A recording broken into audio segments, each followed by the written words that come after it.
की घबराकर आंख खुलती है। अरे रे, क्या हुआ?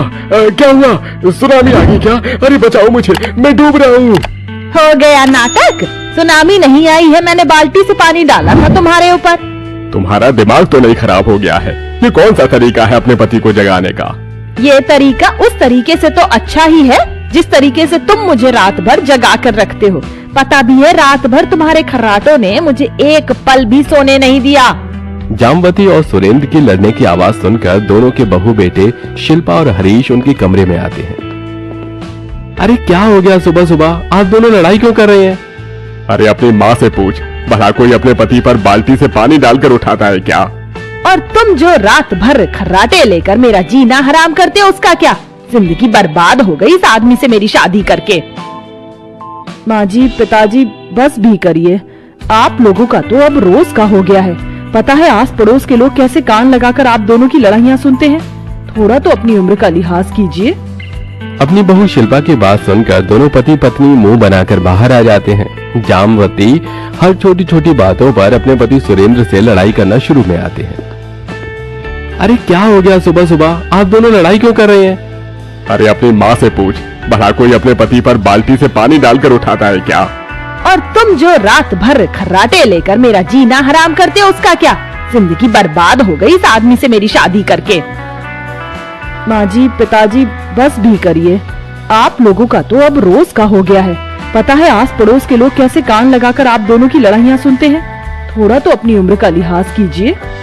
अपनी बहू शिल्पा की बात सुनकर दोनों पति पत्नी मुंह बनाकर बाहर आ जाते हैं। जामवती हर छोटी छोटी बातों पर अपने पति सुरेंद्र से लड़ाई करना शुरू कर देती थी। बढ़ते समय के साथ उन दोनों के बीच की लड़ाई भी बढ़ती जा रही थी, जिसके चलते हरीश और शिल्पा काफी परेशान रहा करते थे। अरे जामवती, जरा एक कप चाय तो देना। सुरेंद्र की बात सुन जामवती किचन में जाती है और चाय बनाने लगती है। बड़ा शौक है ना इस बुड्ढे को इस उम्र में चाय पीने का। आज ऐसी चाय पिलाऊंगी कि अगली बार चाय के नाम से भी डरेगा। जामवती चाय में चीनी डालने के बजाय उसमें ढेर सारा लाल मिर्च का पाउडर मिला देती है, जिसके बाद सुरेंद्र जैसे ही उस चाय को पीता है तो उसके आंख नाक कान से धुआं निकलना शुरू हो जाता है। अरे ये चाय है या मिर्ची का पानी? मुंह जला डाला पूरा मेरा। अरे क्या मिलाया है तुमने इसमें? लाल मिर्च डाली है, वो भी ढेर सारी। ज्यादा चाय पीने का शौक है ना? अरे तुम पत्नी हो या कोई राक्षसी?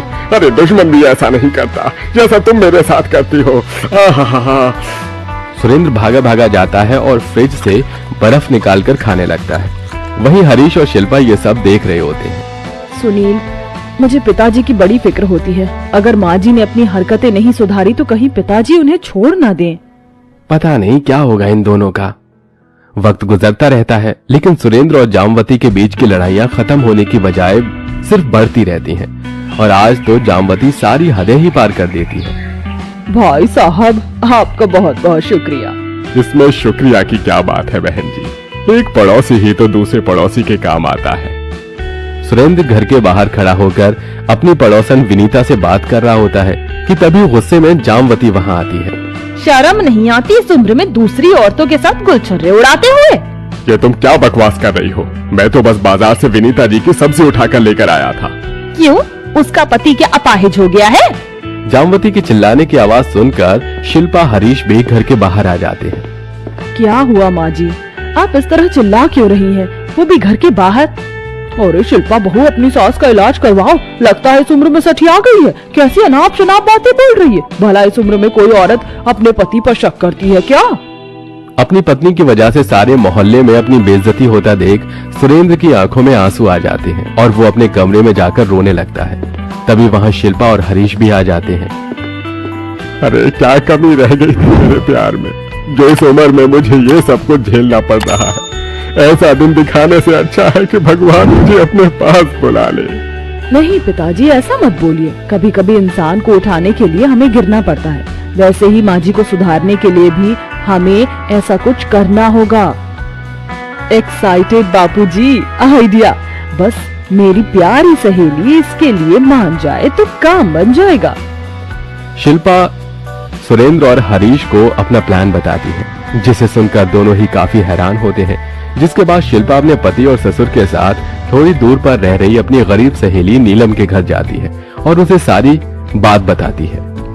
शिल्पा, मुझे तुम्हारे ससुर के लिए काफी बुरा लग रहा है, इसलिए मैं चाहती हूँ कि तुम हमारी मदद करो। तुम्हारे घर के हालात अभी ठीक नहीं है। अगर तुम हमारी मदद करोगी तो हम तुम्हारी मदद करेंगे तुम्हारी आर्थिक स्थिति ठीक करने में। लेकिन कैसी मदद शिल्पा? शिल्पा की बात सुन नीलम काफी हैरान होती है, लेकिन अपने घर के हालातों को देखते हुए नीलम शिल्पा की मदद करने के लिए हाँ कर देती है। जिसके बाद अब सुरेंद्र और नीलम शादी के जोड़े पहनकर तैयार हो जाते हैं और सुरेंद्र नीलम को एक दुल्हन की तरह घर लेकर आता है, जिसे देख जामवती की आंखें फटी की फटी रह जाती हैं। हे भगवान, ये देखने से पहले मैं अंधी क्यों नहीं होगी? उम्र 55 की और दिल बचपन का। शर्म नहीं आई तुम्हें अपनी बहू की उम्र की, जितनी लड़की से शादी करते हुए? अब मैं इस आदमी को छोड़ूंगी नहीं। जा रही हूँ मैं पुलिस में कंप्लेन करने। ये क्या कर रही हैं आप? पिताजी ने जो किया सो किया, लेकिन आप ये गलती मत करिए। अगर ये बात गलती से भी बाहर फैल गई तो पता भी है हमारे परिवार की कितनी बेइज्जती होगी। आप सब्र रखिए, पिताजी को तो उनके किए की सजा भगवान देगा। अगर तुम लोगों का ड्रामा खत्म हो गया हो तो मैं अपनी नई पत्नी नीलम को अंदर ले जाना चाहता हूँ।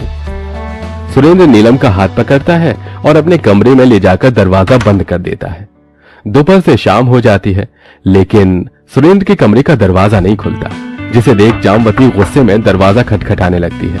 वहीं नीलम गुस्से में दरवाजा खोलती है। तुझ में अकल नाम की चीज नहीं है क्या? नए नवेले जोड़े को कोई ऐसी परेशान करता है क्या? एक उल्टे हाथ का पड़ गया ना तो सारा नया नवेला जोड़ा निकल जाएगा। बाहर निकलो, ये मेरा कमरा है। ये तेरा कमरा था, लेकिन अब ये मेरा और मेरी नीलम का कमरा है, समझी? और अगर आइंदा दरवाजा खटखटाया तो सीधा धक्के मार के घर से बाहर निकाल दूंगा। इतना कहकर सुरेंद्र जामवती के मुंह पर दरवाजा बंद कर देता है और बेचारी जामवती गुस्से के साथ साथ आंखों में आंसू लिए गेस्ट रूम में जाकर सो जाती है। वाह नीलम, क्या पोहा बनाया है तुमने, मजा आ गया। ऐसा पोहा तो मैंने आज तक पहले कभी नहीं खाया। आपको अच्छा लगा? मैं अब आपके लिए रोज पोहा बनाऊंगी। इस चुड़ैल के हाथ का पोहा तो तुम्हें अच्छा ही लगेगा। मेरे पोहे में तो मैं तुम्हें जहर डालकर खिलाती थी ना। जहर का तो पता नहीं, लेकिन गोबर से भी गंदा था वो। सुरेंद्र की बात सुन जामवती बिना नाश्ता किए ही गुस्से से वहाँ से बाहर निकल जाती है। कहीं कुछ ज्यादा तो नहीं हो गया ना ये सब? अरे नहीं नीलम, तुम तो बहुत अच्छी एक्टिंग कर रही हो, बस ऐसे ही करती जाओ। नीलम और सुरेंद्र जामवती को सबक सिखाने के लिए पति पत्नी न होकर भी पति पत्नी होने का काफी अच्छा नाटक करते हैं। नीलम सुरेंद्र के वो सारे काम करती है जो एक पत्नी को करने चाहिए। सुरेंद्र के कपड़े प्रेस करना, उसे खाना बनाकर देना, उसकी हर छोटी छोटी चीजों का ख्याल रखना, जिसे देख जामवती नीलम से बहुत ज्यादा जलती है। अरे वाह नीलम, तुम तो खाने के साथ साथ चाय भी कितनी बढ़िया बनाती हो, वरना आजकल के लोग तो जानबूझकर चाय में मिर्ची मिला देते हैं। गलती हो गई मुझसे। चाय में उस दिन मिर्च की जगह जहर मिला देना चाहिए था। मिला देती तो आज ये सब नहीं देखना पड़ता। बहुत सुंदर गजरे हैं ये, है ना? अरे मैंने इसे खास तौर पर तुम्हारे लिए बनवाया है। लाओ, अपने हाथों से मैं तुम्हारे बालों में ये गजरे लगा देता हूँ। सुरेंद्र अपने कमरे में खड़े होकर नीलम के बालों में गजरे लगा रहा होता है, वहीं जामवती ये सब कमरे के बाहर खड़े होकर देख रही होती है। मुझे आज तक एक पत्ता भी लाकर नहीं दिया और इस कलमुही के बालों में गजरे लगा रहा है ये बुढ़ा। सुरेंद्र नीलम का काफी ख्याल रखता है, हर रोज उसके लिए नए तोहफे, नए कपड़े लाता है, साथ ही साथ नीलम को नई नई जगहों पर घुमाता है। ये सब देखकर जामवती को काफी दुख होता है और अब वो हर वक्त अपने कमरे में बैठकर रोती रहती है। क्या हुआ माँ जी, आप रो क्यों रही हैं? जब पिताजी आपको कहीं बाहर घुमाने ले जाना चाहते थे, आपके लिए कोई गिफ्ट लाते थे तो आप उस चीज की कदर नहीं करती थी, और आज जब पिताजी खुश हैं तो आपको उन्हें देखकर दुख हो रहा है। शिल्पा की बातें सुन जामवती को अपनी गलती का एहसास होता है और जामवती सुरेंद्र के पास जाकर उससे माफी मांगती है। मैंने आपकी कभी कद्र नहीं की, हमेशा आपसे लड़ती झगड़ती रही, लेकिन आज इन सब चीजों को देखते हुए मुझे मेरी गलती का एहसास हो गया। अगर मैं पहले ही अपनी आदतें सुधार लेती तो आपको दूसरी शादी नहीं करनी पड़ती। मैं जानती हूँ अब बहुत देर हो चुकी है, लेकिन फिर भी मुझे माफ कर दीजिएगा। मैं आपकी जिंदगी से अब हमेशा हमेशा के लिए जा रही हूँ। अगर तुम मेरी जिंदगी से चली जाओगी तो मैं तुम्हारे बिना कैसे रहूंगा? तुम्हें देखकर तो मेरी सांसें चलती हैं। लेकिन नीलम का क्या? वो भी तो अब आपकी पत्नी है। जामवती की बातें सुन सभी लोग हंसने लगते हैं, जिसके बाद सुरेंद्र जामवती को सारी बात बताता है। मैं जानती हूँ माँ जी, आप हमसे बहुत गुस्सा होंगी, लेकिन आपका और पिताजी का रिश्ता ठीक करने के लिए हमें ये सब करना ही पड़ा। अच्छा हुआ तुमने ये सब नाटक किया, वरना मैं कभी भी एक अच्छी पत्नी नहीं बन पाती।